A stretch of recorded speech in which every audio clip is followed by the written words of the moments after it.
Tak, máme tu večer. A co dodat, přátelé? Věřili byste tomu, že vy všichni jste schopni vydržet 9 dní bez jídla?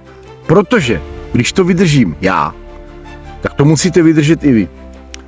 V každém případě se cítím skvěle, jsem velmi překvapen. Já až to všechno skončí, tak vám řeknu, jak to všechno probíhalo.